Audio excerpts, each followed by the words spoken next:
Whenever I see these commentary channels that are hating on Taylor Swift for not speaking up against the president, it's quite obvious why she always ignores him. Side note though, imagine if all of these channels use their followings to promote actionable change instead of hating on female celebrities all day. Like encouraging your following to get into phone banking, canvassing to increase voter turnout, links for joining fundraisers early into an election cycle to help candidates staff campaigns and get off to a strong start. All things I've linked to in the description as well as other resources. But okay, I guess hating on Taylor Swift is an action to some people. But to me, it's been quite obvious why Taylor Swift has been ignoring the president. Because he's been exhibiting obsessed patterns consistent with harassment. Harassment is unwelcome, often repeated behavior that intimidates, insults, or demeans an individual, creating an uncomfortable, hostile, or abusive environment. And Taylor has been doing what every professional resource about how to deal with harassment or stalking suggests, which is to not engage with the person harassing or stalking you. And it's just such a shame that people dehumanize celebrities so much. They just see a president, a pop star. Oh, they have bad blood. Get it? Bad blood. But all I see is an old man who has a history of being accused of harassment and misogynistic comments, who's in the Epstein files, who won't leave a much younger woman alone. And she's desperate to be left alone by this person, hence why she keeps ignoring him. And so in today's episode of Avoidant reacts to attachment related things, coming to you live from Croatia, where I live. We're not live though. But I want to talk about the dark side of attachment, where someone seems pretty attached to us and we want nothing to do with them. We ignore them and they remain attached to us. And so they display patterns of harassment and or stalking. So I want to go over a timeline of Trump's unhinged obsession with Taylor just over the past couple of years that keeps escalating as textbook harassment, and the psychology of these commentary channels that are easily manipulated into the flying monkey role of helping him punish her for ignoring him. But first, a shameless plug for the psychology and ZODIAC lovers. Check out my website, Avoidant Confessions, for some pretty and sassy ZODIAC candles that display your positive traits and fun messaging, scented and unscented, and attachment style hoodies, shirts, mugs. That helps my channel so much, helps me keep the lights on. And I do think a lot of those products are really cute too, of course. So do check that out. Okay, so when you are a person who's being harassed or stalked by somebody, male or female, because this happens to men as well, you would know it is really stressful. It's anxiety inducing. It's annoying. You can live in fear if it's graduated into stalking. So if you're seeing someone like Taylor ignoring someone who's repeatedly bothering them online on social media, oftentimes there can be an offline component that you're not seeing as well. So this can look like someone having access to your phone number and bothering you, unwanted calls, unwanted texts, unwanted emails, using phishing campaign strategies to hack your email and your other devices. I've dealt with this with a harasser. It sucks. Being sent abusive Facebook messages. And then it can escalate to those stalker things like someone showing up at your house at 3 a.m, been through that. Someone breaking into your car at 3 a.m, been through that too. Threatening you. So let's go over a timeline of this man's escalating obsession just over the past few years of bothering this woman over 40 years younger than him. So just in the past few years, September 2023, he made a little dig about our relationship with Travis, saying, I hope they enjoy their life together, maybe not, most likely not. Weird. 2024, he made some entitled comments about her saying, I signed and was responsible for the Music Modernization Act for Taylor Swift and all other musical artists. Well, there's no way she could endorse crooked Joe Biden and be disloyal to the man who made her so much money. Later that year, he called her unusually beautiful. Weird. And harassers do this all the time. They go back and forth between nice things, weird things, mean things, because they're throwing everything at the wall to get a reaction out of you. 2024, he posts a Swifties for Trump AI image. Creepy. In September 2024, he said, I hate Taylor Swift. Can you imagine being like a 34-year-old woman and an 82-year-old man is tweeting or whatever that he hates you? Creepy. In 2025, he mocked her over being booed at the Super Bowl. He said the only one that had a tougher night than the Kansas City Chiefs was Taylor Swift. She got booed out of the stadium. MAGA is very unforgiving. Can you imagine if Taylor was constantly making public statements about every time he's been booed? It's weird. He's 40 something years older than her. This is creepy. He made some other swipe at her about the Super Bowl. In May 2025, he wrote, "Has anyone noticed that since I said I hate Taylor Swift, she's no longer hot?" Effing weird. August 2025, he said, "Just look at woke singer Taylor Swift. Ever since I alerted the world as to what she was by saying on Truth that I can't stand her hate, she was booed out of the Super Bowl and became no longer hot. The tide has seriously turned. Being woke is for losers. Being Republican is what you want to be. Thank you for your attention to this matter." What the hell? What the hell? And then, of course, doing the seesaw again, saying something negative, then something positive. Wished Tavis a lot of luck after their engagement was announced. Weird. And then in July, I made some comment about how he's number 1 on TikTok. Taylor's number 11. And then just last week, Taylor Swift took some of her songs off of TikTok after the Team Trump account used some of them and made a very baity caption that said, "I'm sure Taylor Swift is going to be super excited that we used her song." She's always on his mind. It's creepy. So this man is obsessed with her. This is a lot of bothering a person so publicly. I'm scared to know what else could be happening that we're not seeing. And we know from everything Taylor went through in that Kanye situation, another parallel situation where an older man is constantly bothering a younger woman. She was a teenager when he was like 30, 32 or something. That person can be doing things publicly and then privately doing other things that are bothering you. Like with Kanye, how he was writing that weird song about her in a sexual way and also a misogynistic way. Brace yourself for a second. Yeah. Wait a second, you sound sad.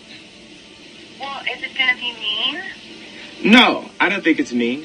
I feel like Taylor Swift might owe me sex. He made this weird revenge porn music video of a fake double of her body and what it would look like naked. Weird. Why are these older men weird? So I wouldn't be shocked if similarly we're seeing this very unhinged man in public who's significantly older than Taylor Swift bother her publicly and then in ways that we're not seeing bothering her privately.